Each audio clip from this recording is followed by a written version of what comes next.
Kita sambung di muka surat 18. Asalnya kelas ni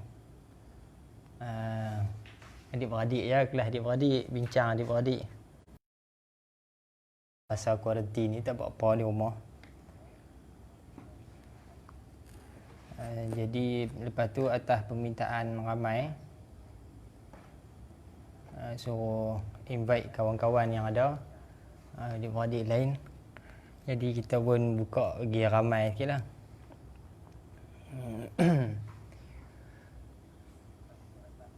Jadi kelas ni untuk perbincangan lah. Siapa-siapa yang ada pengetahuan lebih lagi, minta dia tambah. Ada ataupun ada soalan-soalan, boleh kita bincangkan di sini. Sebenarnya kelas ni dah berlangsung 3 kali. Masuk malam ni kan malam yang keempat. Kali yang keempat.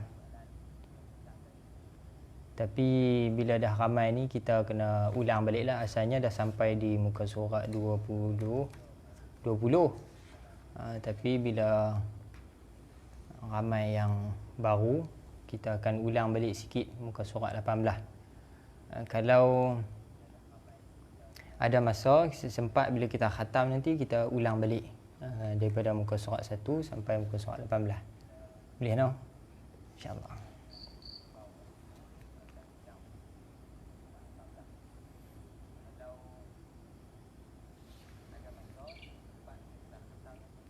Baik, kita mula pada muka surat 18. Siapa yang ada PDF boleh tengok PDF. Siapa yang ada kitab, buka muka surat 18. PDF pun sama, muka surat 18. Baik.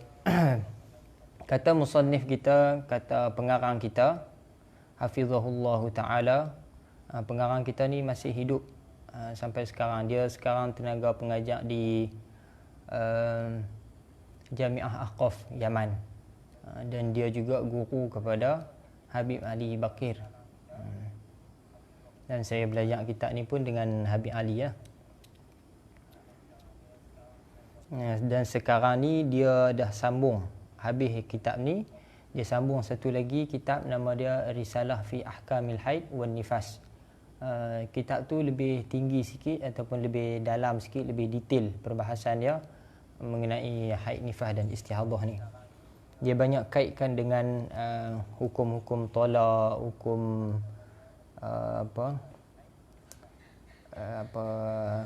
li'an, walak dan sebagainya lah. Ilak, tolak dan sebagainya. Cuma yang di sini kitab ni, kitab Ibanah wal Ifadah ni, hanyalah kitab peringkat asas, peringkat permulaan bagi orang yang nak belajar mengenai haid, nifas dan istihadah. Baik. Kata musannif kita, khatimatun fi hukmi rutubatil farji. Ini satu khatimah, penghabisan ataupun penutup bagi bab yang dia dah bicarakan sebelum ni, iaitu tentang takrifan dan sedikit sabar sikit mengenai dalil bagi haid, nifas dan istihadah. Dan ini adalah penutup bagi bab yang 3 bab yang dia dah bicarakan tadi. Penutup dia cerita tentang fi hukmi rutubatil farji, mengenai hukum lembapan faraj. Apa maksud lembapan faraj? Jadi lembapan faraj ni dia sesuatu yang selain daripada darah dan mani, madhi dan wadi. 3 ni. Selain daripada darah, mani, madhi dan juga wadi, 3 benda ni, selain daripada 3 benda ni, dia ada satu benda lain yang keluar daripada faraj, iaitu rutubah, dipanggil rutubah. Kalau dalam bahasa Melayunya, dia merangkumi keputihan dan cecair putih. Cecair putih seperti air liur dan sebagainya. Dia seperti dia punya cairan dia tu seperti air liur. Dan juga termasuk juga keputihan. Dan keputihan dan cair ni dia lain daripada mazi. Dia bukan mazi, dia bukan wadi, dia bukan mani, dan dia juga bukan darah. Maknanya dia di antara hukum dia tu di antara mani, mazi dan juga wadi, dan di antara darah. Kalau darah memang betul kita kata dia najis, memang jelas dia najis. Dan mani juga jelas dia juga dia tidak najis. Wadi jelas dia najis, dan mazi juga jelas dia najis. Kalau arak, di sini disebut arak, maknanya lembapan yang seperti peluh yang keluar daripada zahir itu, memang jelas hukum dia adalah suci. Jadi benda ni, rutubah ni adalah sesuatu yang di antara darah. Dia bukannya darah, dia bukannya mazi, bukannya wadi, dan bukan juga wadi. Baik, tengok musannif kita kata apa. Mimma yanzilu minal farji walaysa daman. Sebahagian daripada apa yang mengalir daripada faraj itu, dan dia itu bukanlah daman, bukanlah darah, tetapi ma yusamma birutubatil farji, ialah sesuatu yang dinamakan dengan rutubatil farji, lembapan faraj. Apa itu lembapan faraj? Wahiya ma'un abyadu mutaraddidun bainal madhi wal araq, iaitu air yang putih yang di antara madhi dan araq. Dia bukannya madhi dan dia juga bukan araq. Araq ni maksudnya peluh. Peluh. Kita nak faham keadaan dia ni macam mana. Dia farah ni seumpama mulut. Dia ada cecair yang Allah Ta'ala jadikan sebagai pelincir. Seperti mulut. Mulut juga mesti kena ada pelincir untuk kelancaran dia punya geseran dan sebagainya. Dia mesti kena ada. Kalau tak ada, dia akan kering, dia pecah, dia akan luka. Sama juga macam mulut kita. Jadi araq tu dia punya air-air yang keluar daripada kelenjar tu, dia tak dihukumi sebagai najis. Air yang ada dalam farah itu bukan najis. Tapi rutubah ni dia bukannya benda tu. Dia lain daripada dia lain daripada cecair tu. Dan termasuk juga apa orang panggil keputihan. Baik, dia bukan juga mazi. Kalau araq itu jelas kata suci, dan mazi jelas kata dia itu adalah najis. Dan rutubah ni sesuatu yang di antara keduanya. Kemudian ulama bincanglah apa hukum rutubah ni.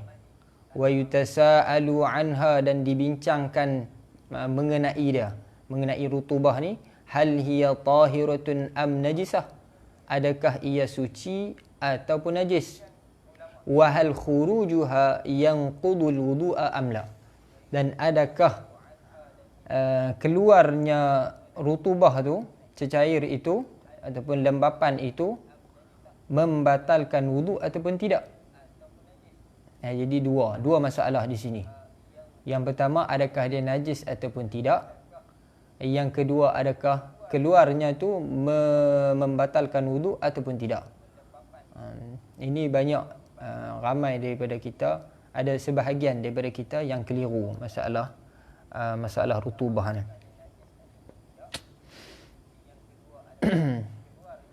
Baik, apa jawapan fuqaha?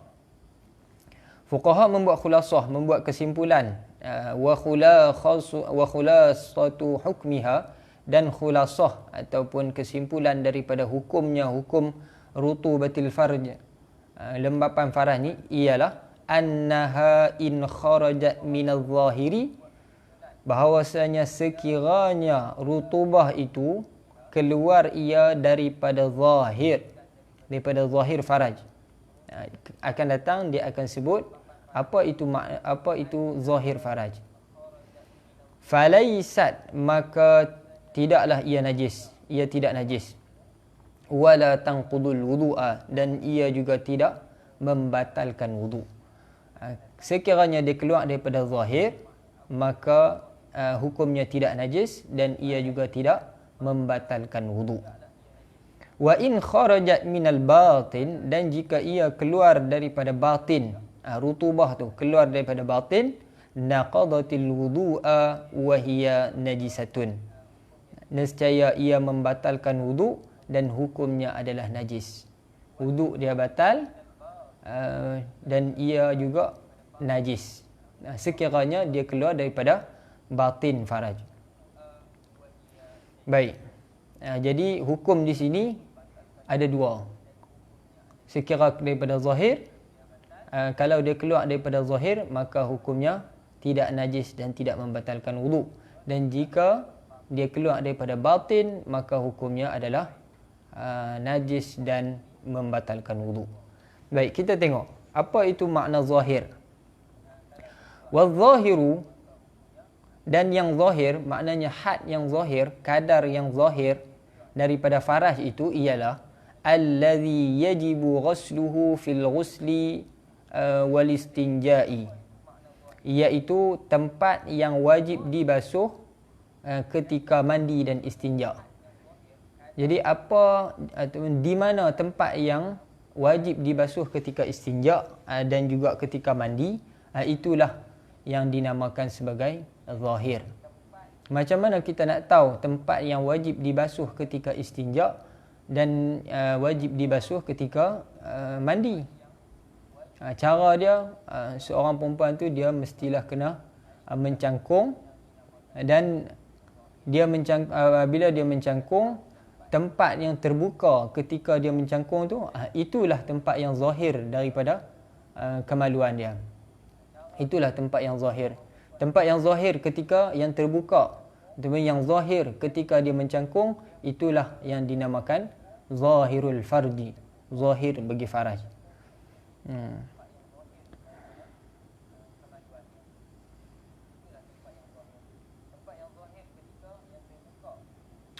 Baik, itu zahir.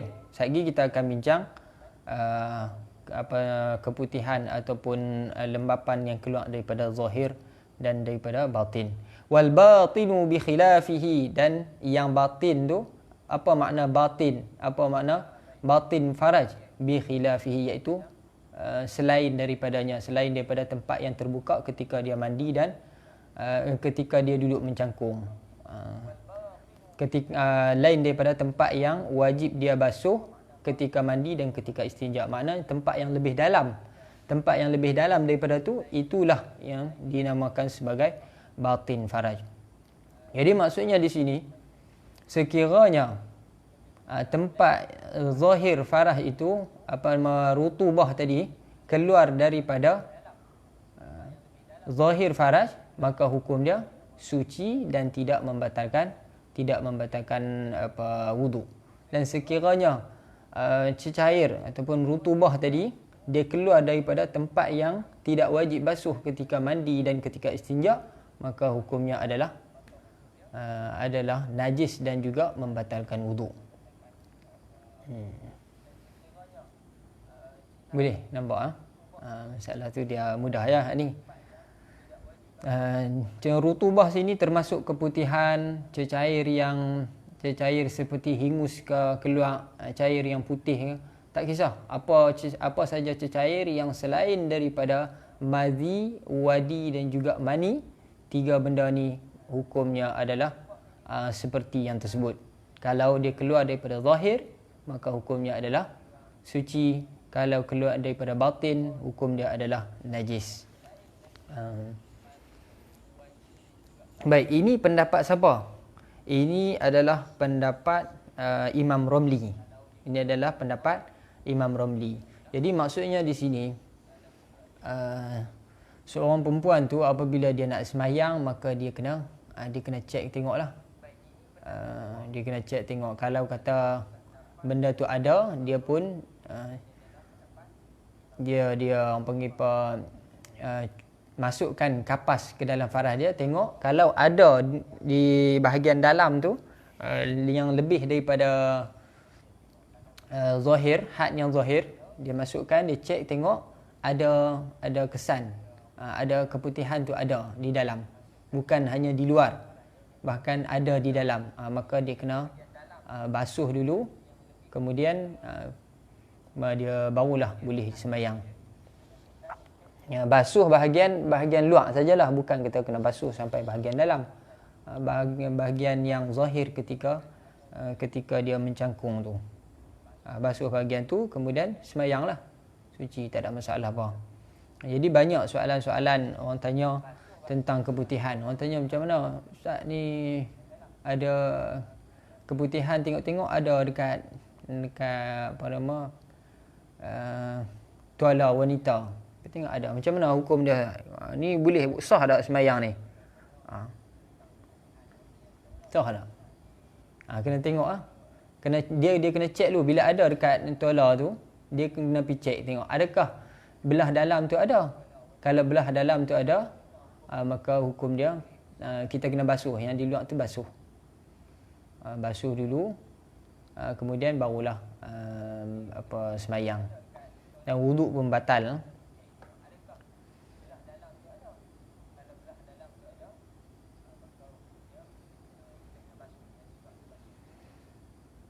Ya, baik. Itu pendapat Imam Romli agak rumit sikitlah, agak susah. Sebab tiap-tiap kali dia nak sembahyang, tiap-tiap kali dia nak ni, kadang-kadang susah nak cek, kadang-kadang tandas tak ada dan sebagainya. Jadi susah untuk dia nak sembahyang, susah untuk dia nak cek. Kita boleh pakai pendapat Imam Ibn Hajar. Apa Ibn Hajar kata? Tengok di belah bawah tu dia kata apa? Dia kata muka surat sebelah tu, muka surat 19 belah bawah, dia kata wa ma zakarnahu huwa ma'tamadahu al-allamah ar-ramli. Dan ini hukum yang tersebut ni adalah apa yang dipegang oleh al-allamah Imam Ramli. Nah, ini pendapat Imam Ramli. Wallazi i'tamadahu Ibnu Hajar, dan hukum yang dipegang oleh Ibnu Hajar, anna rutubatal farji tahiratun idza kana min haddidh zahir aw min al-batin mimma yasiluhu dzakarul mujami'i wa ma 'ada dzalika fanajisun qat'an. Bahwasanya rutubah ataupun lembapan faraj ini hukumnya adalah suci.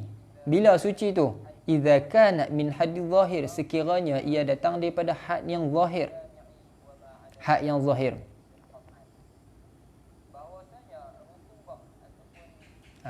Had yang zahir seperti mana yang kita dah tahu tadi adalah tempat yang wajib dibasuh ketika mandi dan ketika istinja. Itu had yang zahir. Okey, jelas. Ataupun suci juga sekiranya minal batin, ia datang daripada had yang batin. Apa had yang batin tu? Bagi apa had yang batin? Mimma yasiluhu dzakarul mujami', iaitu tempat yang sampai oleh zakar mujami', orang yang menjima'. Jadi batin yang sampai oleh zakar orang yang menjima', zakar yang sederhana lah, zakar yang sederhana. Jadi tempat tu masih lagi dikira suci. Sekiranya rutubah keluar daripada tempat tu, daripada batin yang sampai zakarul mujami' ni, zakar orang yang menjima' ni, maka hukum dia masih lagi suci di sisi Ibnu Hajar. Masih lagi suci di sisi Ibnu Hajar. Wa ma 'ada zalika, dan apa yang selain, makna tempat yang selain daripada tu, maknanya tempat yang lebih dalam daripada tu, yang lebih dalam daripada had yang sampai oleh zakar mujami' ni, maka najis qat'an, tidak ada khilaf di antara Ibnu Hajar dan Imam Ramli, hukumnya adalah najis. Itu beza di antara Ibnu Hajar dan Imam Ramli. Ibnu Hajar kata batin yang kadar batin yang sampai oleh zakarul mujami', kalau lah rutubah itu keluar daripada tempat tu, maka hukum dia masih tidak najis. Yang dalam lagi barulah najis. Jadi ini khilaf di antara Ibn Hajar dan Imam Ramli. Imam Ramli kata batin yang sampai zakarul mujami' pun dikira batin yang sampai zakarul mujami' hukumnya adalah najis. Tapi Ibn Hajar Ibn Hajar kata tak najis. Jadi kalau kita ikut pendapat Ibn Hajar, maka lebih mudahlah bagi kita. Lebih mudah. Sebab apa? Secara praktikalnya kita tengok, kita bukan kita nak cek sampai ke dalam-dalam. Pada zahirnya kalau kita cek tengok belah dalam ada, kita mana tahu kata dia keluar daripada dalam lagi ke ataupun daripada kadar yang sampai zakarul mujami' tu. Kita tak tahu. Bila tak tahu, asalkan kita nampak, maka tak ada masalah. Hukumnya tidak najis. Yang zahir tidak ada khilaf. Imam Ramli pun kata suci, Ibn Hajar pun kata suci. Yang khilafnya pada batin yang sampai oleh zakarul mujami'. Ini khilaf. Baik, jelas itu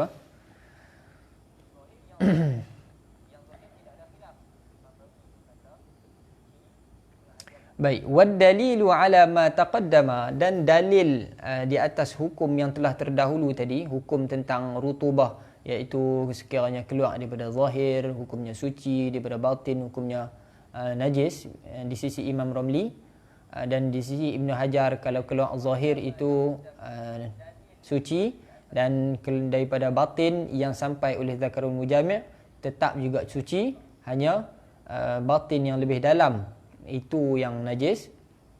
Maka annal madhiya najisun, bahwasanya madhi itu adalah najis. Ini dalil dia. Ini adalah bukti ataupun hujjah bagi fuqaha yang mengatakan hukum rutubah tu iaitu bahwasanya madhi itu jelas. Memang madhi ini jelas hukum dia najis. Wa yanqudul wudu'a, dan membatalkan wudu. Sekiranya madhi keluar, maka jelas hukum dia adalah najis dan membatalkan wudu. Sebab apa? Kita tahu bahawasanya madhi ini adalah keluar daripada dalam, bukannya daripada luar. Dan bukan juga daripada batin yang sampai oleh zakarul mujami'. Baik. Madhi itu jelas hukumnya adalah najis. Wa yanqudul wudu'a bittifaqi, dan membatalkan wudu dengan ittifaq ulama. Imam Ramli pun kata batal, Imam ni pun kata batal, semua orang kata batal. Di sini mazhab Syafi'i hukum dia adalah najis. Madhi hukum dia najis dan membatalkan wudu, ittifaq ulama. Kerana apa? Wa wasfuhu annahu minal batin, kerana bahawasanya madhi itu datangnya daripada batin, daripada dalam, daripada dalam. Kan kita nak tahu daripada mana, itu kena buat kajian lah, kena tanya doktor lah. Madhi ni dia memanglah kita tahu kata daripada kemuncak syahwat, tapi dia punca dia tu daripada mana? Jelas dia tu itu daripada batin, tapi daripada mana? Wallahu a'lam lah. Nah, ini bukan bidang kita. Itu bidang orang bidang doktor. Kena tanya doktor lah. Baik, bila jelas dia tu datang daripada batin, maka hukum dia pun jelas, hukum dia najis dan juga membatalkan wudu. Fa idza kanatir rutubatu minal batin fa hiya kal madhi. Jadi punca ataupun kita kata dasar bagi ulama meletakkan hukum bahawasanya rutubah itu sekiranya datang daripada zahir suci, sekiranya datang daripada batin itu najis. Apa punca dia? Dia kiaskan, dia umpamakan sekiranya rutubah itu datang daripada batin. Tengok dia kata fa idza kanatir rutubatu minal batin fa hiya kal madhi. Maka apabila rutubah lembapan itu keluar datangnya daripada batin, fahiya kal madhi, yakni hukum dia seperti madhi. Sebab apa? Sebab dia datang daripada dalam, dan madhi juga datang daripada dalam, maka hukum dia seperti madhi. Ini ulama kiaskan dengan madhi. Baik, wa in kana min adh-dhahiri, dan jika adalah ia daripada zahir faraj, faqad ashbahatil araq, maka ia seperti ataupun seumpama arak, seumpama peluh. Seumpama peluh. Seumpama cairan yang ada di cairan untuk melincirkan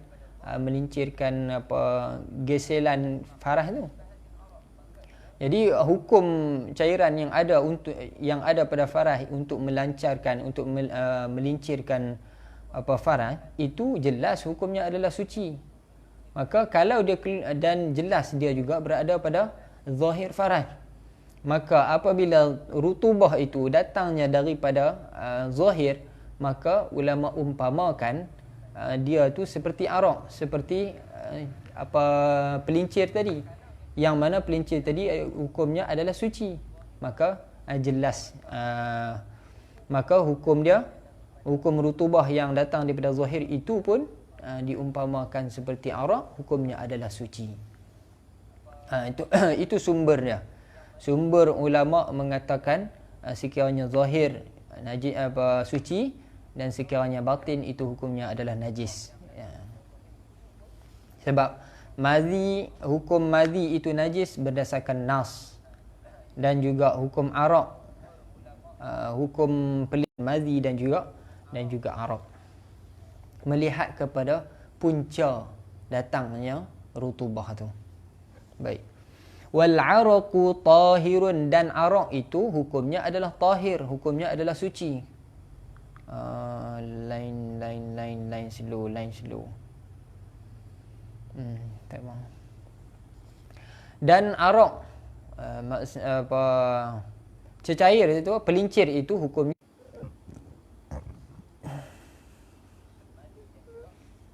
okey, line clear balik ah.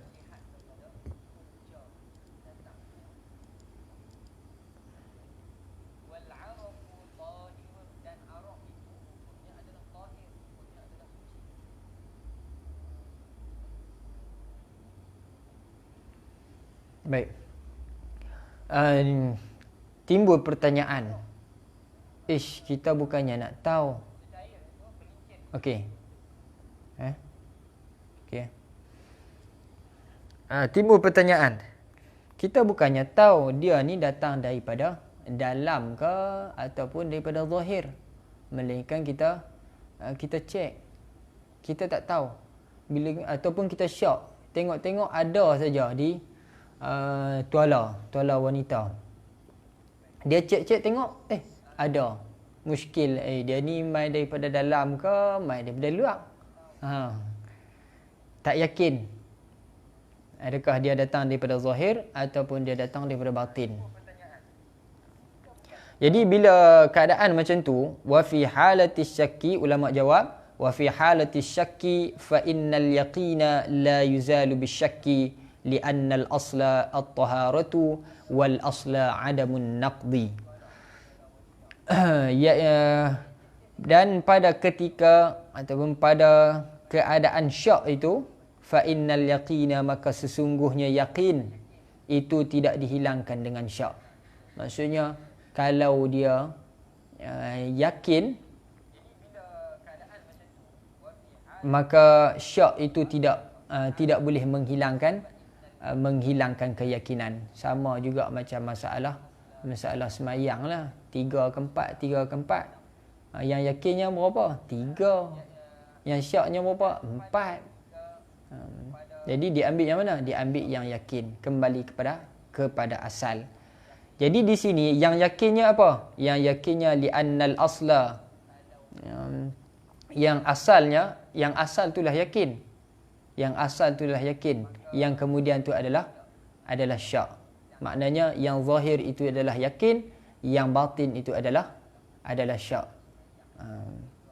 Sebab ketika kita nampak tu dia berada di mana? Dia berada pada zahir. Itulah yang yakinnya. Kalau dia duduk dalam, macam mana kita nak yakin kan? Yang kita boleh timbul syak tu bila dia dah keluar. Dia dah keluar, kita nampak air ni daripada dalam ke ataupun daripada luar. Maka yang yakinnya adalah di luar. Maka yang syak, yang di dalam adalah syak. Maka yakin itu tidak boleh dihilangkan dengan syak. Maka kita, maksudnya kita kena ambil yang yakin. Sebab apa? Asal li'annal asla at-taharatu, kerana bahawasanya asalnya adalah suci. Suci dengan najis, yang asalnya adalah suci. Sebab apa? Kita yakin dia datang, yang zahir itu adalah yang yakin. Sebab ketika kita nampak tu dia berada pada tempat zahir. Wal asla adamun naqdi, dan asal adalah adamun naqdi, tidak membatalkan. Batal wudu dengan tidak batal wudu asalnya adalah tidak batal. Sebab apa? Sebab dia berkait dengan sebelum tadi. Sebab taharah, bila suci hukumnya tidak batal. Suci itu kita tahu daripada mana? Daripada daripada zahir. Dan yang zahir itu adalah yang yakin. Yakin menyebabkan kita kata dia suci. Bila suci, maka tidak membatalkan wudu. Itu dia punya tertib dia. Jelas ada soalan apa? Masalah rutubah ni, masalah keputihan ataupun cecair yang selain daripada keputihan, yang selain daripada mani, mazi dan juga wadi.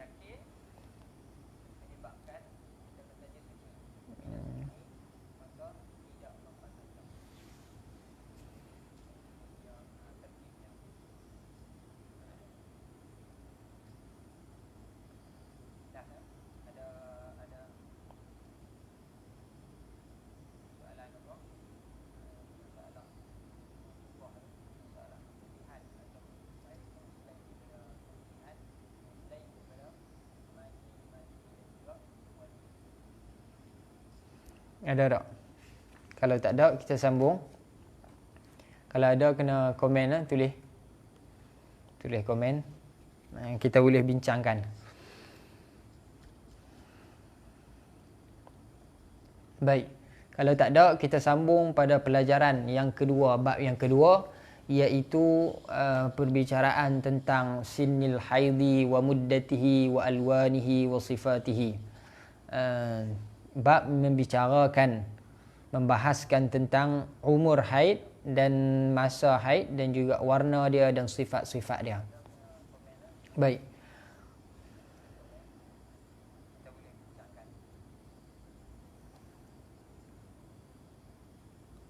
Mana-mana boleh. Antara dua qaul ni kita boleh pegang Ibn Hajar pun boleh, Imam Ramli pun boleh. Cuma bagi orang yang di peringkat yang lebih tinggi, yang membahaskan tentang dalil, yang dia sebab dua-dua ni dia ada dalil. Imam Ramli pun ada dalil dia, Imam Ibn Hajar pun ada dalil dia. Bagi orang yang dah sampai ke peringkat boleh membahas antara dua dalil, dia dapatan dia yang mana yang lebih kuat antara dua ni. Dalil dua ni yang mana lebih kuat, maka bagi orang yang mampu tu, dia kena ambil qaul yang lebih kuat, pandang dalil dia. Tapi bagi kita ni, kita cuma ikut je lah Imam Ramli dan Ibn Hajar. Mana-mana pun kita boleh ambil lah, tak ada masalah apa.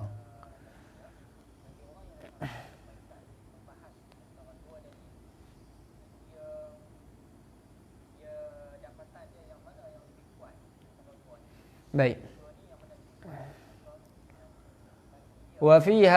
في هذا الدرس سنتحدث عن سن الحيض ومدته وألوانه وحكم الكدرة والصفرة والدم الذي تراه الحامل والنقاء الذي يتخلل بين دماء الحيض.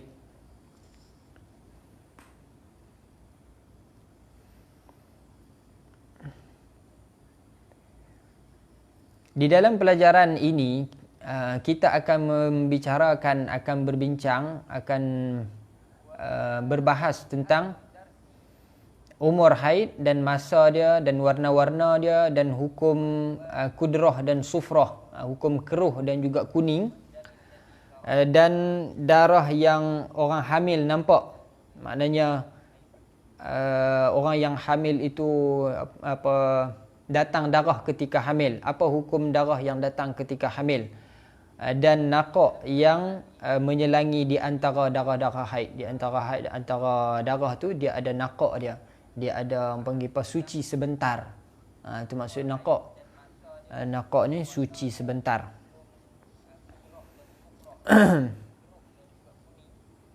Baik. Awalan, yang pertama, perbahasan sinnul haidi, umur haid. Bilakah umur yang boleh datangnya haid? Bukan terus umur 4 tahun, 5 tahun dah datang darah dikira haid. Tak. Dia ada umur yang paling kurang untuk datang haid. Aqallu sinnin yumkinu an ya'tiya fihi al-haidu al-mar'ata 9 sinina qamariyatin taqribiyah.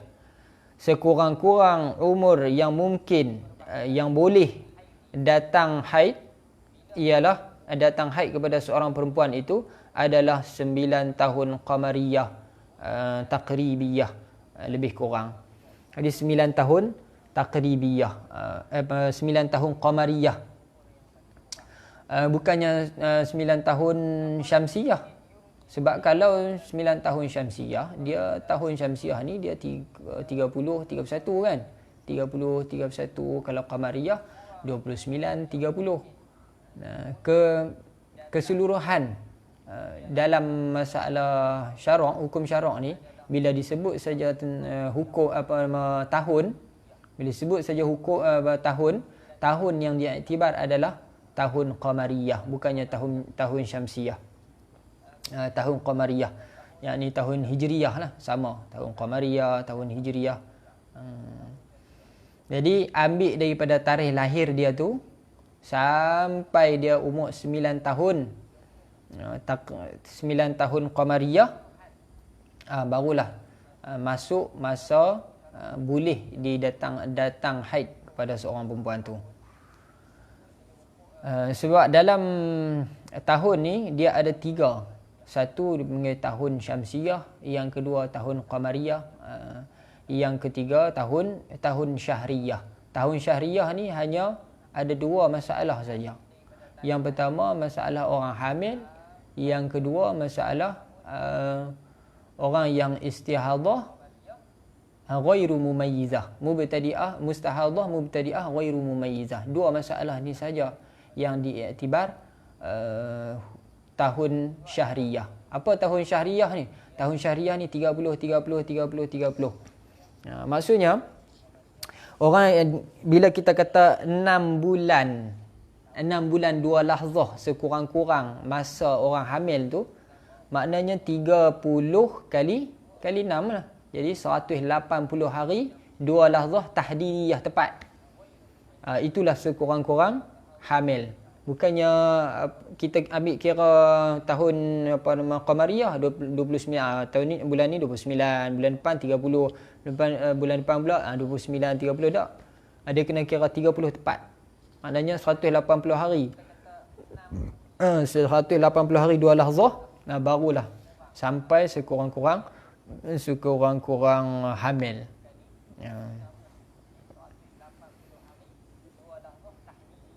Satu lagi masalah mustahadah ghairu mumayyizah, itu akan datang perbincangan dia insya-Allah. Kemudian taqribiyah. Taqribiyah ni maksudnya lebih kurang 9 tahun lebih kurang. Kurang banyak mana? Wa qauluna taqribiyah.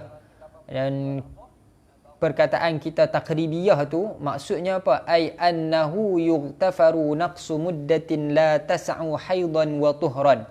Dimaafkan kurang selama masa yang tidak muat satu, tidak cukup satu haid dan satu tuhur, tak padan. tak padan-padan, tak ngam-ngam satu haid dan satu tuhur. Jadi satu haid sebanyak-banyak haid berapa? 15 hari 15 malam kan? Itu sebanyak-banyak haid. Yang sekurang-kurang haid sehari semalam.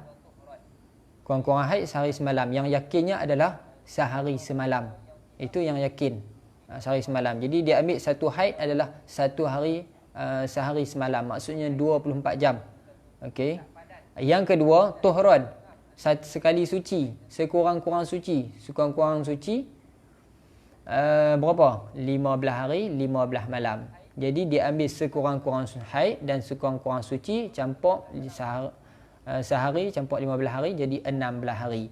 Maksudnya 16 hari sebelum daripada masuknya 9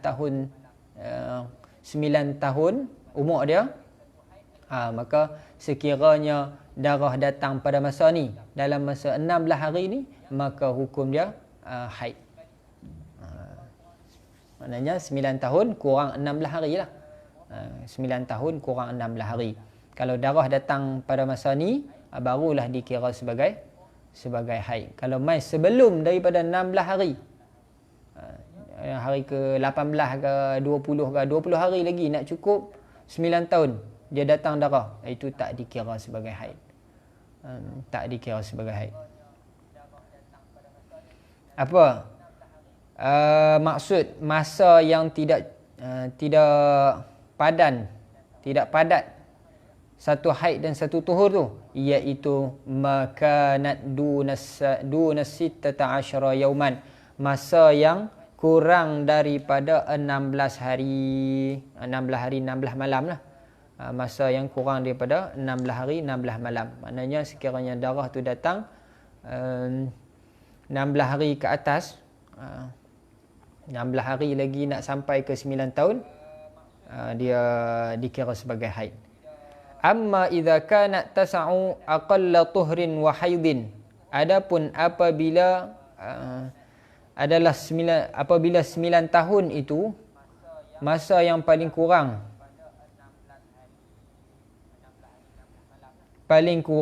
satu tuhur dan satu haid, iaitu 16 hari, wa huwa 16 fa akthar, iaitu 16 hari 16 hari 16 malam ataupun lebih, fa innad dama, maka sesungguhnya masa allazi ataha qabla zamanil imkani damustihadatin, maka sesungguhnya darah yang datang sebelum daripada masa imkan atau masa yang boleh datang haid, maka hukumnya adalah darah istihadah. Jadi kita boleh buat tanda catatan pada perkataan zamanil imkan tu. Apa maksud zamanil imkan? Masa yang boleh datang haid, iaitu 9 tahun kurang 16 hari. Maksudnya sekiranya darah itu datang sebelum daripada 9 tahun kurang 16 hari, maka dia tak dikira sebagai darah haid. Dia hanya dikira sebagai darah istihadah. Okey, boleh jelas tak? Ya, okey. Dia beza tu. Kalau zamanil imkan dengan zamanil haid, masa imkan dan masa haid. Masa haid ni 15 hari 15 malam. Lebih daripada 9 tahun, atas daripada 9 tahun kurang 16 hari, dan tidak lebih daripada silap. Kalau dia kata zamanil haid, masa haid, itu adalah lebih daripada sehari semalam dan kurang daripada 15 hari 15 malam. Itu zamanil haid.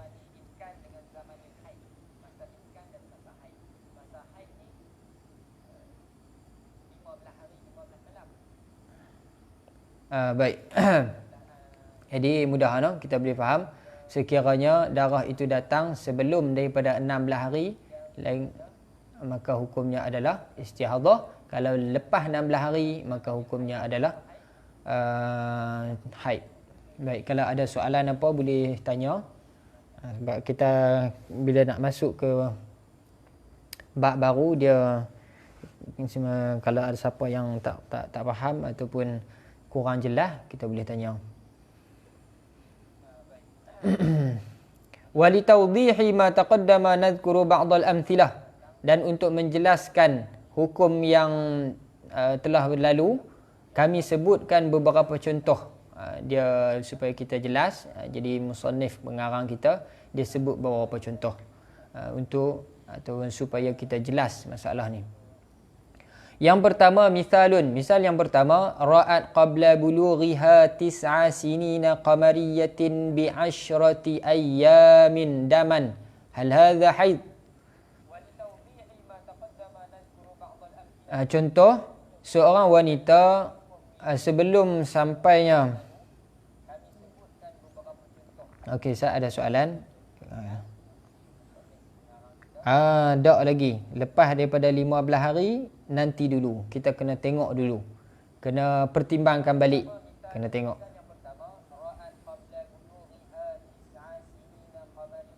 Soalan Ustaz Zakaria nanti dulu. Satgi dia ada jawab depan ni. Dia ada jawab. Yang soalan Faiz pun dia 15 hari ada. Yang itu dalam masuk masalah istihadah. Nanti dia akan jawab masalah ni. Bila lebih daripada 15 hari, nanti dulu. Dia tak semestinya haid dan tak semestinya istihadah. Kita tengok dulu. Ada cara kira dia. Sebab apa? Sebab bila lebih daripada 15 hari, maka tak mungkin semuanya adalah haid. Sebab apa? Sebab sebanyak-banyak haid adalah 15. Sedangkan di sini haid dia datang 18. Tentulah ada bahagian darah yang istihadah. Sebab apa? Sebab sebanyak-banyak haid cuma 15. Dan yang lebih daripada tu, adakah terus istihadah? Belum tentu. Boleh jadi istihadah dia sebelah awal, boleh jadi istihadah sebelah akhir. Yang tu nanti dalam perbahasan bab mustahadah.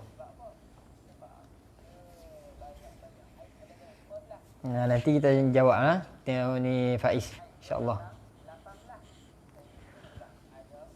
Baik, ra'at seorang perempuan telah melihat sebelum balighnya 9 tahun qamariyah 10 hari.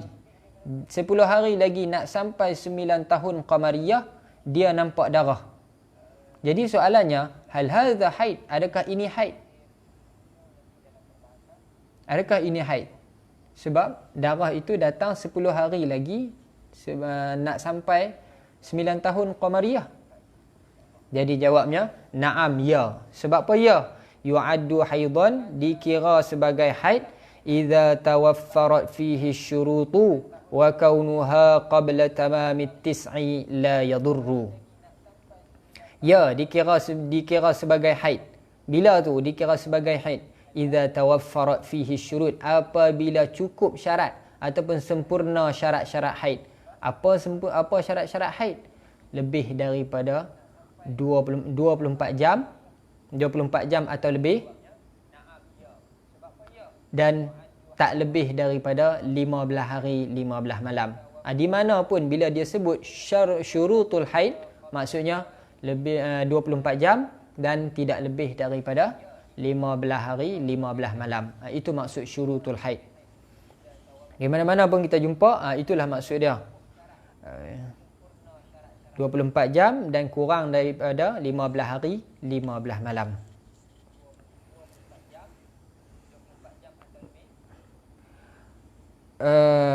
Dikira sebagai haid sekiranya darah yang datang tu lebih daripada 24 jam dan tak lebih daripada 15 hari 15 malam.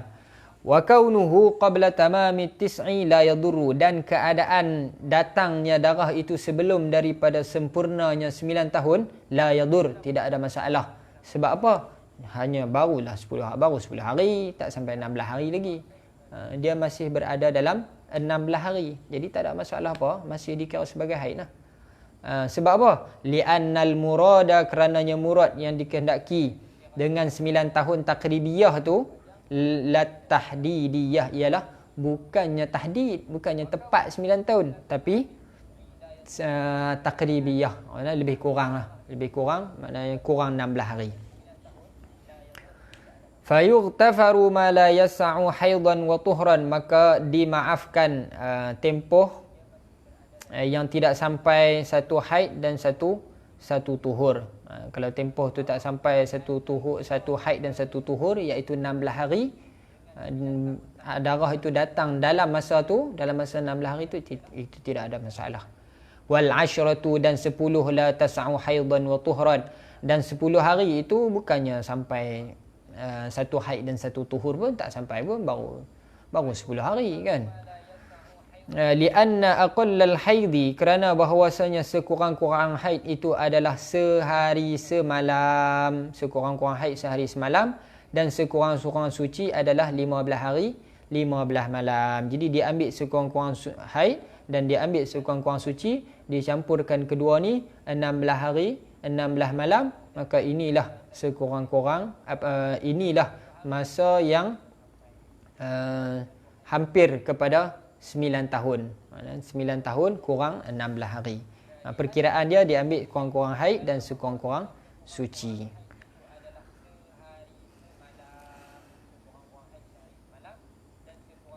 Okey, baik. Kita sambung lagi contoh yang kedua. Ra'at qabla tamamit tis'i sinina bi syahrin daman istamarra 5 ayyamin hal yu'addu haidan am la.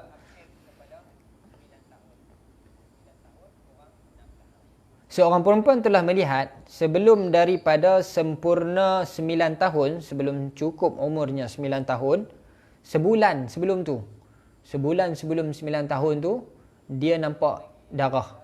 Maksudnya berapa? 30 hari lah kita kata, ataupun 29.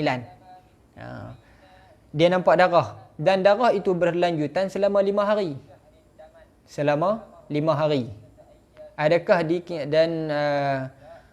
selama 5 hari kemudian berhenti. Kemudian soalannya, adakah 5 hari itu dikira haid ataupun tidak?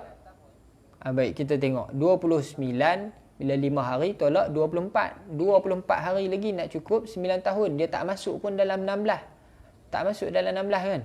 Bila tak masuk dalam 16, maka tak dikira sebagai haid. Tengok dia jawab apa.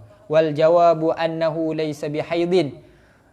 Jawapannya ia bukanlah haid, kerana li'annahu ata qabla sinnil haidi, sesungguhnya ia datang sebelum daripada sinnil haidi, umur haid. Umur yang mungkin datang haid adalah 9 tahun kurang 16 hari. Tiba-tiba dia datang sebelum 16 hari, maka dia bukanlah haid. Wasinnul haidi, dan masa ataupun umur haid itu ialah 9 sinina qamariyatin takribiyah, 9 tahun qamariyah, takribiyah lebih kurang. Fahadha damu istihadatin wa fasadin. Ini darah yang datang sebelum 16 hari ini, hukumnya apa? Hukumnya damu istihadatin wa fasadin, ialah darah istihadah dan darah fasad, bukan darah haid, sebab tak masuk dalam umur haid. Baik. Ini mudah ya, ni masalah biasa, masalah mudah. Nampak tak? Mudah ya. Baik, tambihun, ini satu peringatan. La akhira li sinnil haidi, tidak ada penghujung bagi umur haid, bagi umur yang mungkin datang haid, tidak ada penghujung. Di sisi mazhab Syafi'i lah, ini di sisi mazhab Syafi'i tidak ada penghujung bagi umur haid. Fahuwa mumkinun imma damatil mar'atu hayyatan, ia haid itu mungkin datang selama mana seorang perempuan itu hidup. Lama mana dia hidup, dia mungkin datang haid. Wa amma ghalibu sinnil haid ya'si minal haidi fahuwa isnatani wa sittuna sanatan. Dan adapun ghalib, kebiasaan umur yang putus asa daripada haid, maksudnya dia menopause lah. Fahuwa isnatani wa sittuna sanatan, 62 tahun. Kebiasaannya 62 tahun. Ini yang di atas istiqra' Imam Syafi'i juga. Nah, ini mazhab Syafi'i. Kalau mazhab Hanafi lain, mazhab Hanafi 50. Maknanya atas, kalau datang darah atas daripada 50, maka itu bukannya haid. Sama juga mazhab Maliki. Mazhab Hambali. Mazhab Hambali 60. Maknanya atas daripada 60 sekiranya datang darah, itu bukan lagi haid.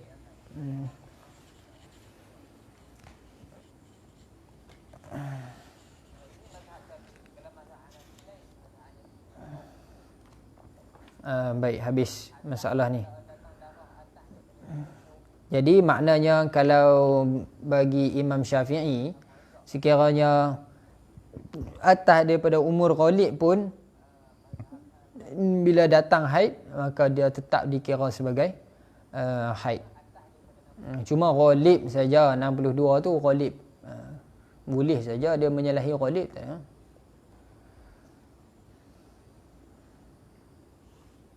Okey. Ada soalan? Kalau tak ada, kita masuk bab baru, bab alamatil bulugh. Alamat bulugh, alamat baligh. Baik, yang kedua, bab yang kedua ialah mengenai alamatil bulugh. Alamat-alamat baligh, tanda-tanda baligh. Apa maksud baligh yang dikehendaki oleh syarak? Kalau di segi bahasanya, baligh ni sampai bulugh. Bulugh ni sampai. Sampai apa?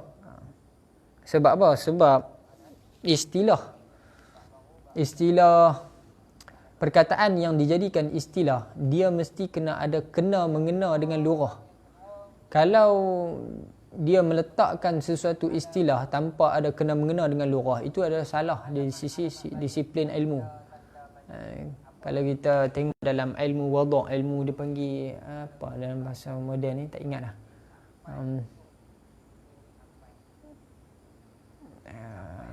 Semiotik kot. Dalam ilmu tu, dia membahaskan tentang wada', perletakan kalimah-kalimah, perletakan lafaz bagi sesuatu makna, dia mesti kena ada munasabah.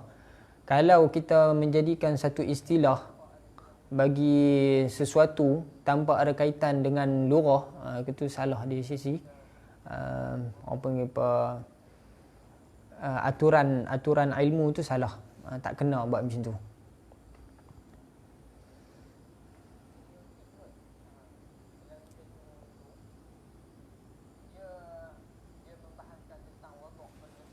Selain daripada mazhab Syafi'i, tamat tempoh haid maksudnya wajib solat. Ada Bang Syah, maksudnya kalau datang darah waktu tu, dia tetap betul lah, wajib solat juga sebab tak dikira sebagai haid. Selain daripada mazhab Syafi'i.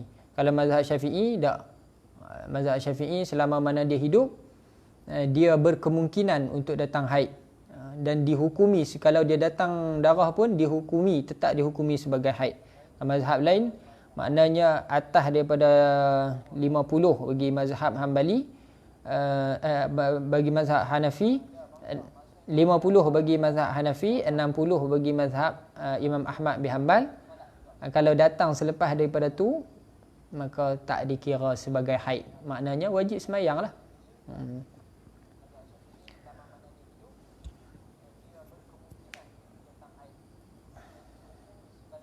Baik.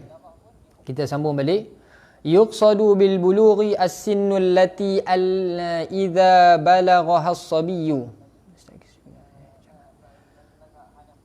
zakaran aw untha asbaha ahlan litawjihil khitabi ilayhi bit takalif asy-syar'iyyati min as-salati wa shaumin wa hajjin wa ghairiha. Dikehendaki dengan baligh. Maksud baligh tu ialah umur yang apabila sampai seorang kanak-kanak tu, tak kiralah sama ada kanak-kanak itu lelaki ataupun perempuan, bila sampai saja umur tersebut, maka jadilah ia ahli, orang yang layak, orang yang berhak untuk dihadapkan khitab arahan untuk memerintah Allah Ta'ala dengan hukum syarak kepada dia. Maka bila sampai satu umur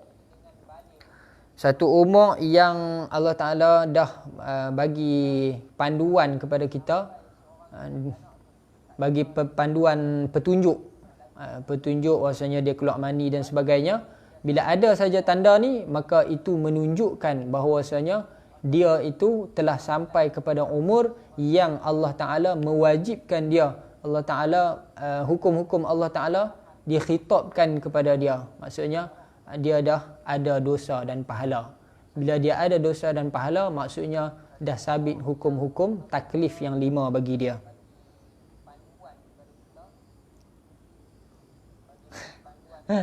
Dua jam lama tu kan. Baik, gitulah. Maksudnya bila nama saja, bila ada saja tanda-tanda ni, tanda itu bila sebut tanda maksudnya menunjuk, dalil. Tanda ni adalah dalil. Dalil kepada apa? Dalil kepada bahawasanya dia telah sampai kepada satu umur, yang mana umur tu Allah Ta'ala dah mewajibkan dia, ataupun Allah Ta'ala dah menyabitkan bagi dia hukum-hukum taklif yang 5. Bila ada saja hukum-hukum taklif yang 5, maka ada dosa dan pahala bagi dia. Nah, bukan apa ibu bapa dia tanggung dah, tak.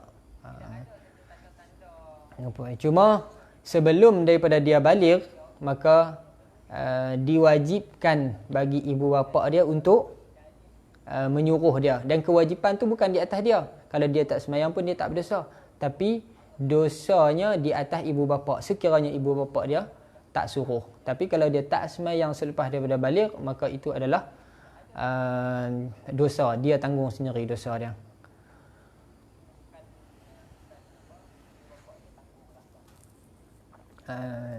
Dan kewajipan untuk menyuruh anak-anak yang berumur 7 tahun itu terletak di bahu ibu bapa. Kalau ibu bapa dah serahkan kepada guru, maka tanggungjawab tu dah berpindah kepada guru. Wajib di atas guru untuk menyuruh anak-anak yang tidak sampai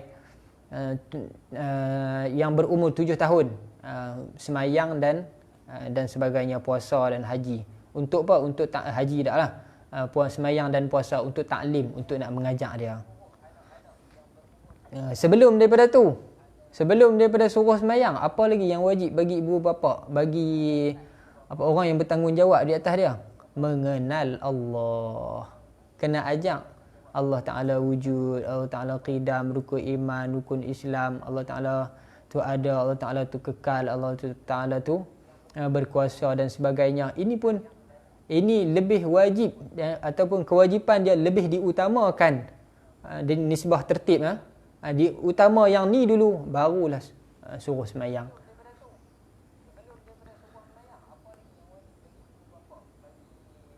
Baik. Habis. Wa yu'raful bulugh. Wa yu'raful bulughu bi umurin, dan diketahui ataupun dikenali. Dan kita dapat tahu bulugh tu dengan beberapa perkara. Maknanya ini adalah tanda dia. Tanda dia ialah yang pertama, khuruju damil haidhi bin nisbati lil untha li 9 sinina qamariyatin taqribiyah wa qad taqaddama al hadithu anhu. Yang pertama, tanda baligh itu adalah keluarnya darah haid nisbah kepada perempuan. Nisbah keluarnya darah haid, sekiranya perempuan, maka tanda dia adalah keluarnya darah haid bila tu 9 sinina, umur 9 tahun, qamariyah taqribiyah. Dan perbahasan dia dah lalu tadi, kita dah bincang dah masalah perempuan yang datang haid umur 9 tahun taqribiyah, apa maksud qamariyah, apa maksud taqribiyah, kita dah bincang dah tadi. Baik, yang kedua, khurujul maniyyi bin nisbati lidzakari wal untha li 9 sinina qamariyatin taqribiyah 'inda Ibn Hajar wa tahdidiyah 'inda Ramli. Yang kedua, keluar mani bagi lelaki dan perempuan. Keluar mani ini jadi tanda bagi baligh bagi lelaki dan perempuan, tak kira. Bila? umurnya 9 tahun qamariyah takribiyah juga, sama macam masalah haid tadi. 9 tahun qamariyah takribiyah. Tapi di sisi siapa ni? Di sisi Ibni Hajar. Ibni Hajar kata takribiyah, kalau datang mani dalam masa 9 tahun takribiyah, maka dia dah dikira sebagai baligh. Wa tahdidiyah inda Ramli, dan tepat maknanya 9 tahun tepat di sisi Imam Ramli. Imam Ramli kata kalau keluar mani sebelum 9 tahun tak dikira sebagai baligh. Dia mesti kena tepat 9 tahun. Kalau keluar mani masa tu barulah dikira sebagai baligh. Apa dalil bagi kedua-dua pendapat ni? Wallahu a'lam. Itu kita kena tengok di kitab-kitab yang lebih detail, yang lebih terperinci. Dia mesti kena ada dalil. Kedua-dua bila depa berpendapat, biasanya Imam Ramli dengan Ibn Hajar kalau khilaf, dia akan ada dalil tersendiri.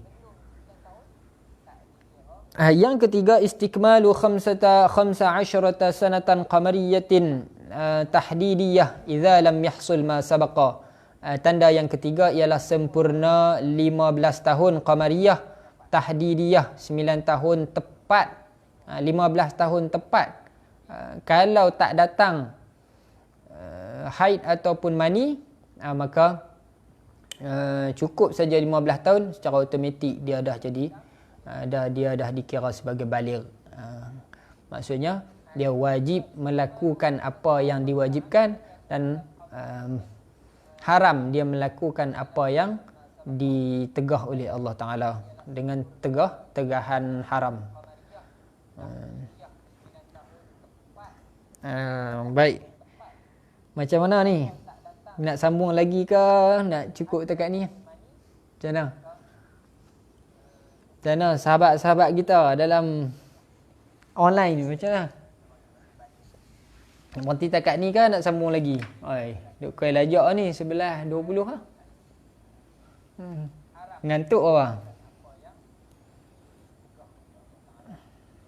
Nak kita tunggu feedback mereka macam mana? Tak masa. Tak masa no?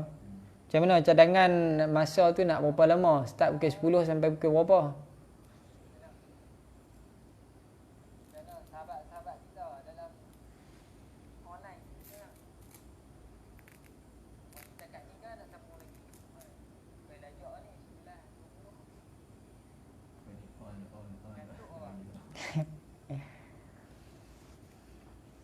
Sikit lagi no sampai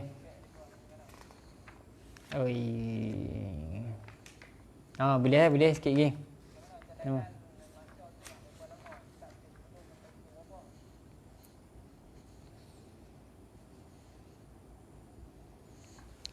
Baik. Salisan yang ketiga,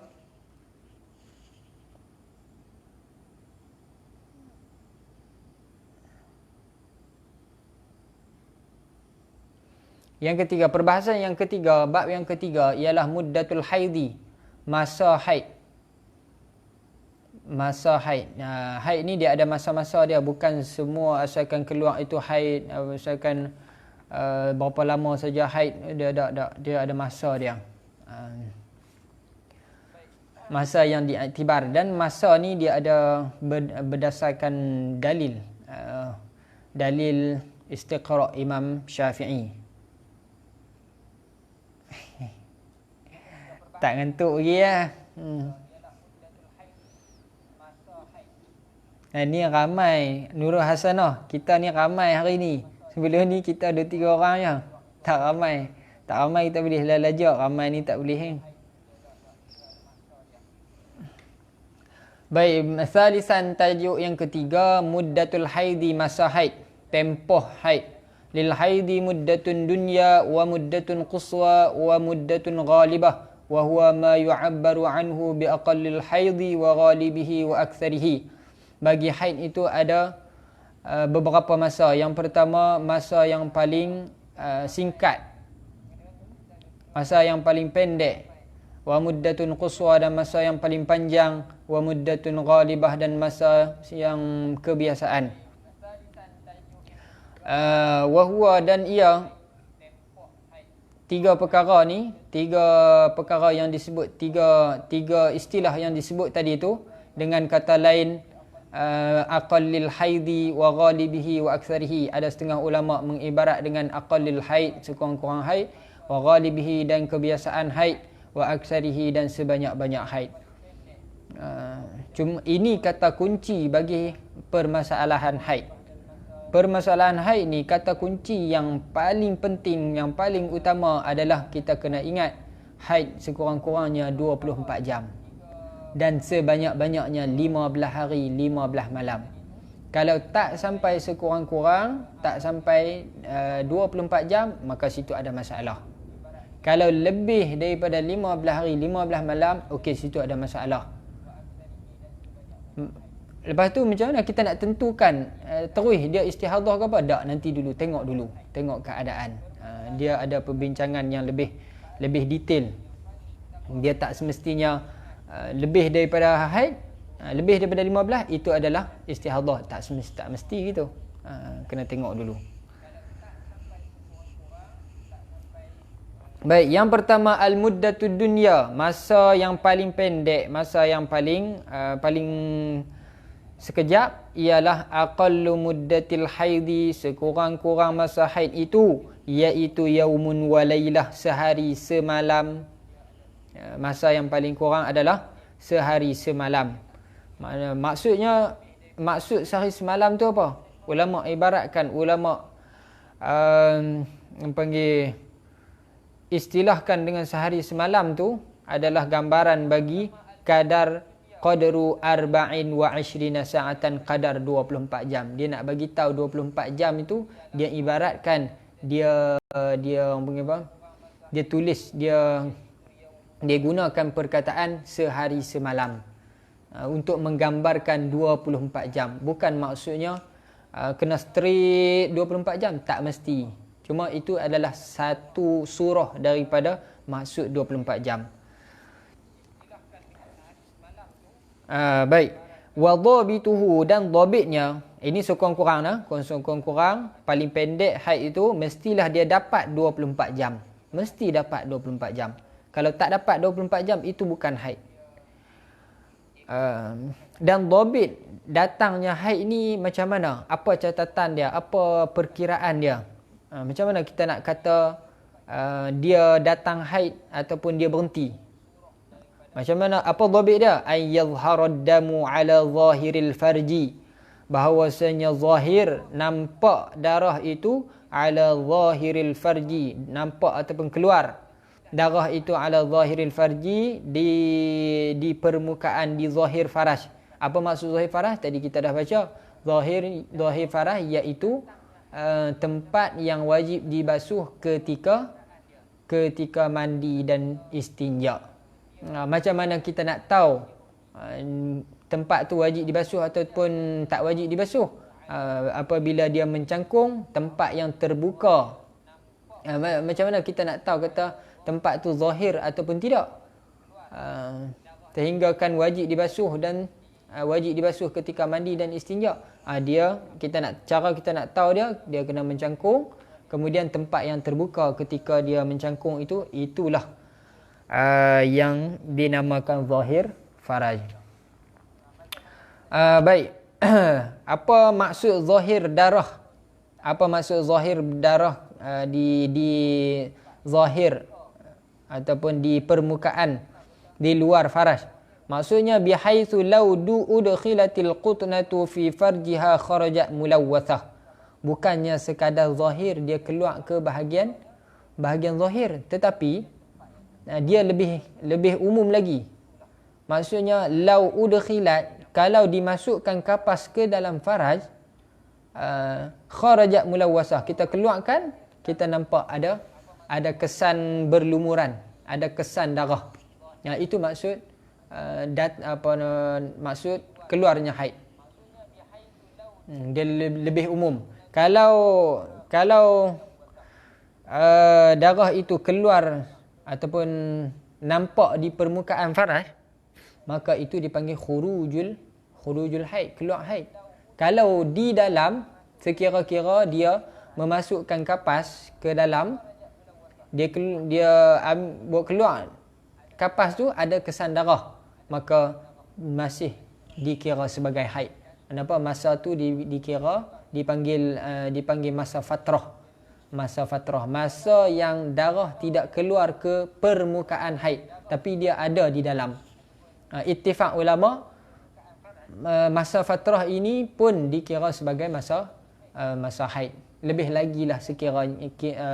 lagi jika dia keluar ke permukaan faraj.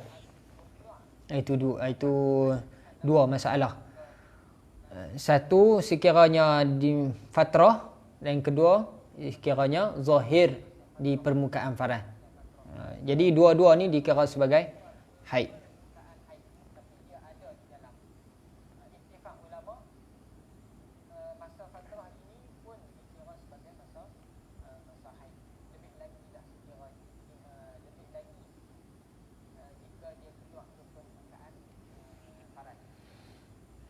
Ada soalan tanya macam mana nak confirm 24 jam kalau masa tidur dia berhenti sekejap, macam mana?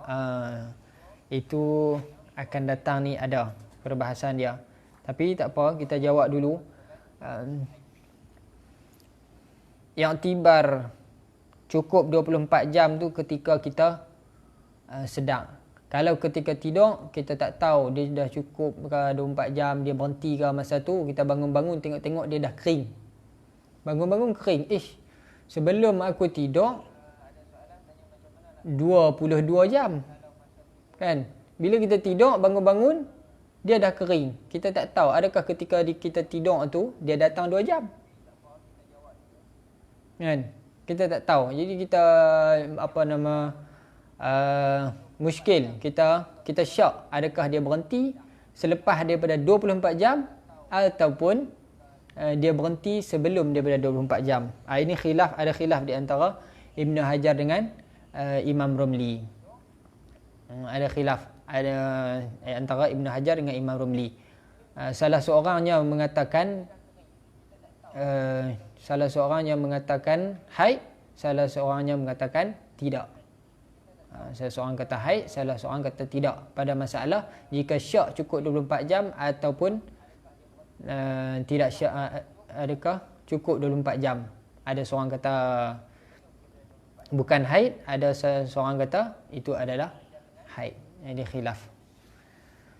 Saya tak ingat siapa yang kata haid, siapa yang kata bukan haid. Tapi khilaf dua orang ni lah. Khilaf antara Ibn Hajar dengan Imam Romli.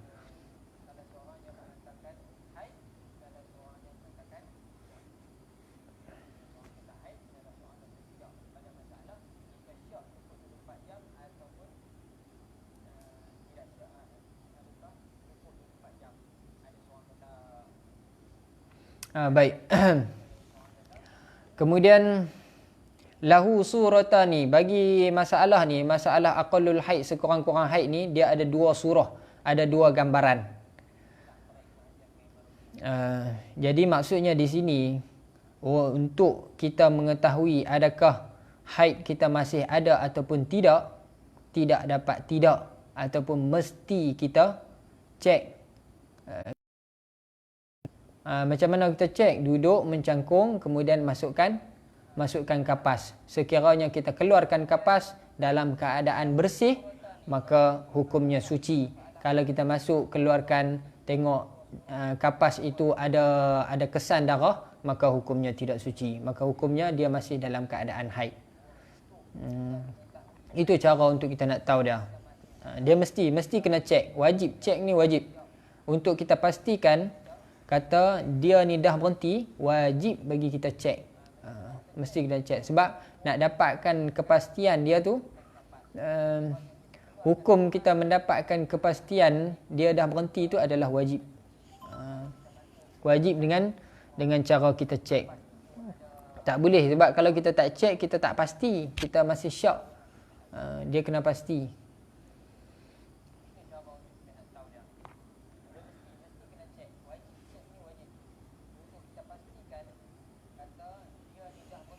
Baik, as-suratul ula, gambaran yang pertama, antara dama muttasilan miqdara 24 sanatan.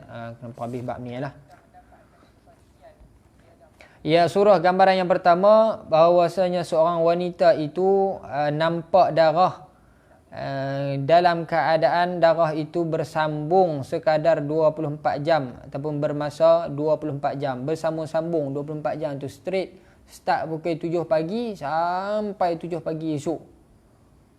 Ataupun start pukul 12 sampai pukul 12 esok. Dan sebab itulah kita kena tanda. Bila datangnya haid tu tanda. Pukul apa-apa terus tanda. Kemudian kita biarlah. Kita biar. Tunggu, tengok. Cukup dah 24 jam. Kalau cukup 24 jam, dia tak berhenti lagi. Okey, itu tak ada masalah. Mudah. Kalaulah dia berputus-putus. Ini masalah yang kedua. Gambaran yang kedua, antara bahawasanya seorang perempuan itu melihat darah mufarraqan, terpisah-pisah. Maksudnya ada ketika dia berhenti, ada datang berhenti gitu. Fatara sa'atan naqa'an. Maksudnya mufarraqah tu macam mana? Maksud berputus-putus tu macam mana? Fatara, maka ia melihat 1 jam suci. Wa sa'atan daman, dia tengok pula sejam lagi darah. Tapi majmu'us sa'ati 24 sa'atan fi dhimni 15 yawman. Akan tetapi keseluruhan jam-jam itu 24 jam dalam lingkungan 15 hari. Dia kira balik. Hari ni sejam, hari ni 2 jam, hari ni sejam, hari ni 2 jam, ni sejam 2 jam. Dalam masa 15 hari, cukup tak cukup 24 jam? Kalau cukup, maka ia dikira sebagai haid. Kalau tak cukup, maka dia dikira sebagai istihadah. Itu mufarraqah, berbeza ni. Dia sejam datang, lepas sejam dia tengok dia masukkan kapas, tengok tak ada kesan apa. Maknanya dia dah berhenti. Dia pun basuh dan sembahyang. Saat kita tulis sikit.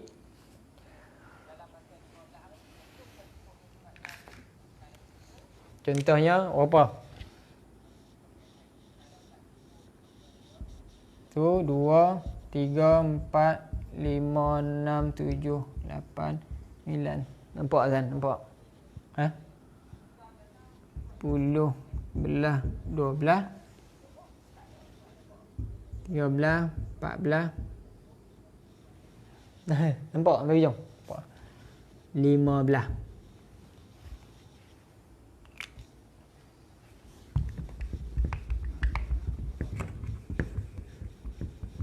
Ini tumbang ni.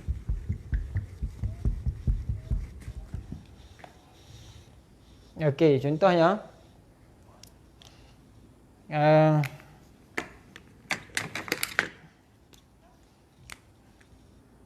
sini sejam.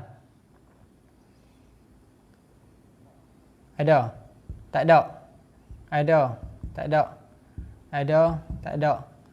Tak ada? Tak ada? Ada balik? Ada? Tak ada? Tak ada? Ada? Tak ada. Contohnya gitu. Berapa jam?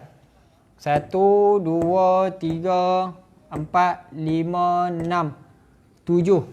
Total dia ada 7 jam. 7 jam tak sampai 24. Bila tak sampai 24, maka bukan haid. Ni, keseluruhan ni. Keseluruhan ni istihadah. Bila istihadah, sembahyang yang dia tinggal dalam masa 15 hari ni, dia kena qada balik. Kalau tak cukup 24 jam. Kalau cukup, okey, kita tengok macam mana cukup.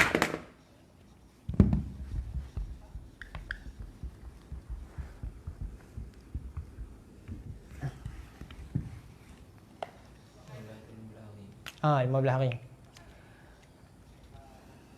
2 jam. 2 jam, 2 jam, 2 jam, 2 jam, 2 jam. Dah apa 10 jam kan? Kemudian monti. Monti. Datang balik 2 jam. 2 jam, 2 jam, 2 jam. Apa? 2 jam. Berhenti. Berapa? Sini 10 jam. Kemudian berhenti 10 jam pula. Baru ada 20 jam. Jadi sampai 15 kita tengok sekarang dah cukup 15. Cukup 15 sedangkan darah baru 20 jam. Tak cukup 24 jam. Bila tak cukup 24 jam maka hukumnya semua ni adalah istihadah. Okey. Berbeza dengan masalah bila istihadah wajib semayang, wajib qada balik. Wajib qada balik semayang yang sekiranya kita ada tinggal di sini. Sekiranya ada tinggal kat 2 jam ni kan.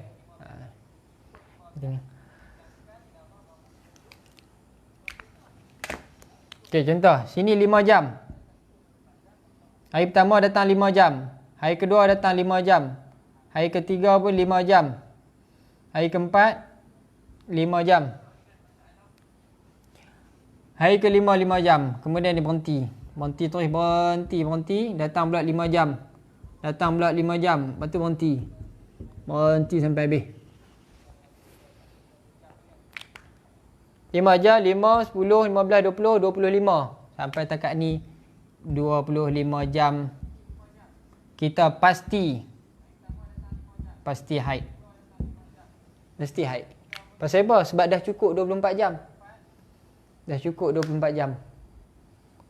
Hari ni yang datang selepas ni, lepas tu dia berhenti. Bila dia berhenti sini, kita berhenti. Tak apa. Dia berhenti, kita semayang. Berhenti, kita semayang. Kemudian datang balik. Tak payah semayang. Datang balik tak payah semayang. Sebab apa? Dia datang dalam lingkungan 15 hari. Dia tetap dikira sebagai haid. Itu kaedah yang paling penting kita kena jaga. Apa pun darah yang datang dalam 15 hari dihukumi sebagai haid. Walaupun menyalahi daripada adat kita. Adat kita datang 4, kemudian dia datang 6, dia datang 8, dia datang 10. Tetap dikira sebagai haid.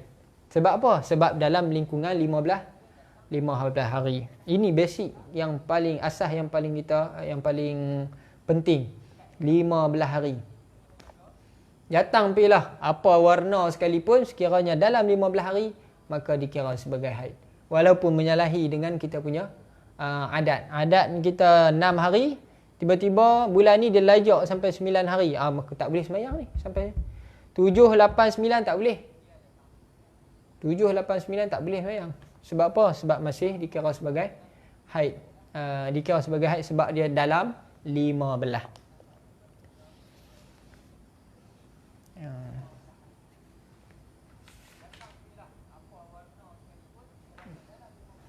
Okey, ni kita jelas. Dia jelas 24 jam dalam masa 15 hari. Ni total campur haid. Ialah haid. Selepas ni semua dikira haid. Jadi bila selesai nanti kita tak perlu qada. Sebab apa?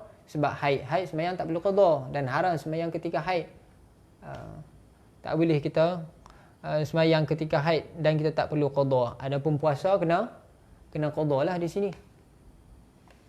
Puasa kena qada. Baik, kemudian ada lagi lah masalah ni kosong di tengah ni. Macam mana kita nak buat? Itu perbahasan yang akan datang insya-Allah.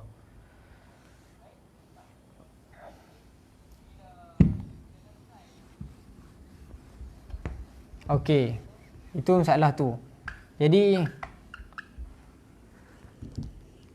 orang tanya, lepas tu macam mana? Kalau hari ni dia datang 2 jam, kemudian berhenti. 2 jam berhenti. Adakah masa yang berhenti tu nak semayang? Ya, dia kena semayang.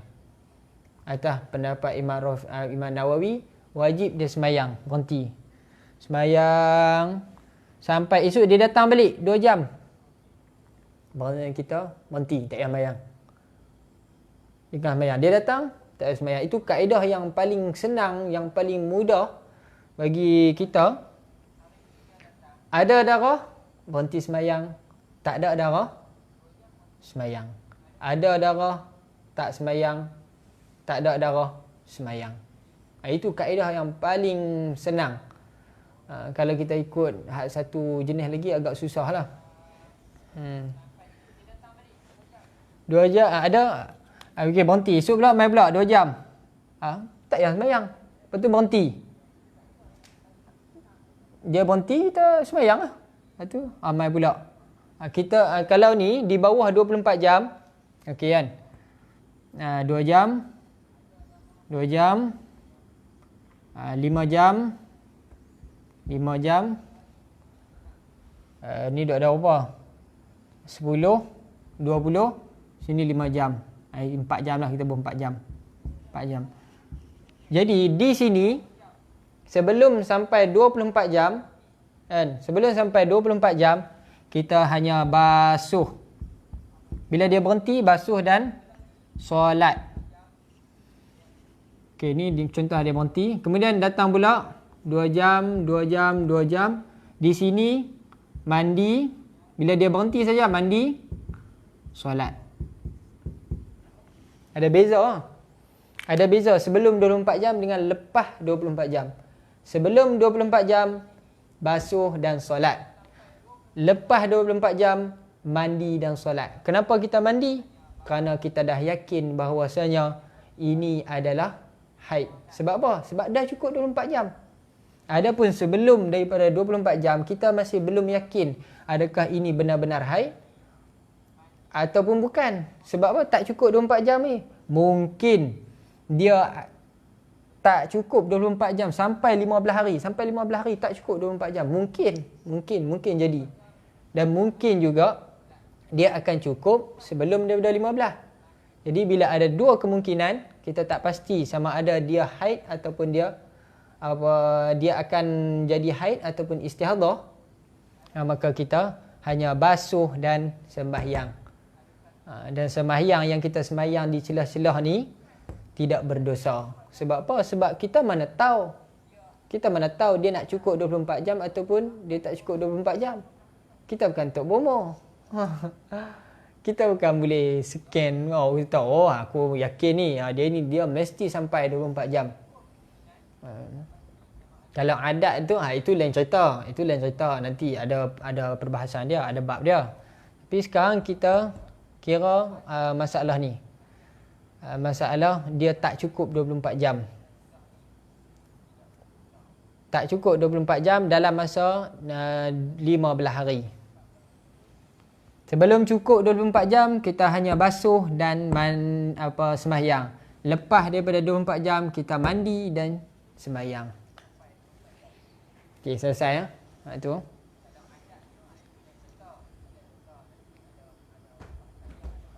Jangan tuang. Okey, habis. Oh, kena ni lah. Kena monti dah Razan. Takat ni lah.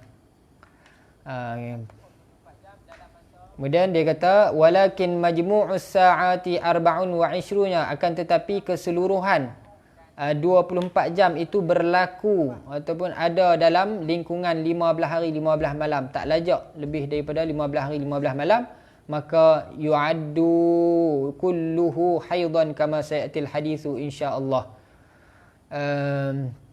Maka sekaliannya tu dikira sebagai haid. Sekalian ni dikira sebagai haid. Seperti mana perbahasan yang akan datang insya-Allah. Insya-Allah ke depan ni dia akan bincang masalah ni. Masalah 24 jam ini terputus-putus dalam masa 15 hari. 24 jam. Baik. Yang kedua al-muddatul quswa wa hiya aktsarul haidhi fa aktsaruhu 15 yawman bilayalihinna. Wallahu a'lam. Perlu kita ingat kaedah umum yang penting ataupun kaedah utama bagi permasalahan haid ni ialah paling kurang 24 jam. Dan 24 jam itu berlaku dalam 15 hari 15 malam. Dan juga apa sahaja darah yang datang dalam 15 hari 15 malam, maka semuanya dikira sebagai haid. Walaupun menyalahi dengan kita punya adat, bulan ni kita main 6 hari, tiba-tiba bulan ni 12, maka masih ada dalam 15 ke luar? Dalam. Okey, dalam, maka keseluruhannya adalah haid. Yang jelas di situ. Apa warna sekalipun. Kalau dia lebih daripada 15, okey, itu cerita lain. Itu nanti ada perbahasan lain. Sekarang kita tengok, dia datang dalam 15 ke? Luar 15. Kalau dalam 15, jelas itu semuanya adalah haid. Walaupun menyalahi kita punya adat. Wallahualam. Itu kaedah penting. Dan satu lagi kaedah yang mudah untuk kita amal. Ada darah semayang dalam 15 Ada darah berhenti semayang, tak ada darah semayang. Ada darah berhenti semayang, tak ada darah semayang. Itu kaedah yang paling senang. Wallahu alam. Ada soalan? Sikit 5 minit.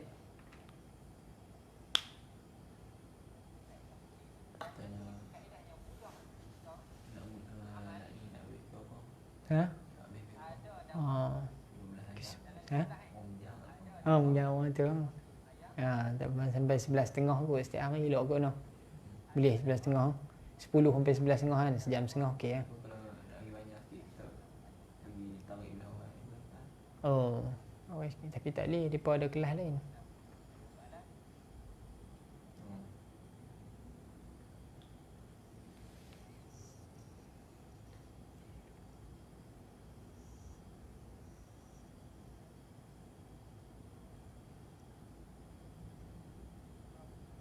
Mak ngah tak tidur lagi. Kat ke-12.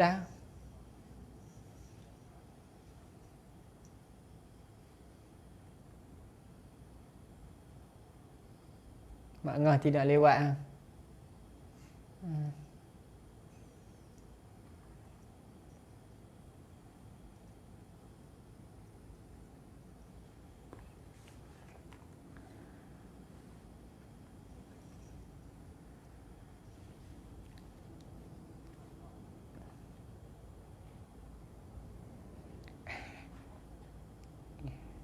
Tak ada. Kalau tak ada, kita tutup majlis.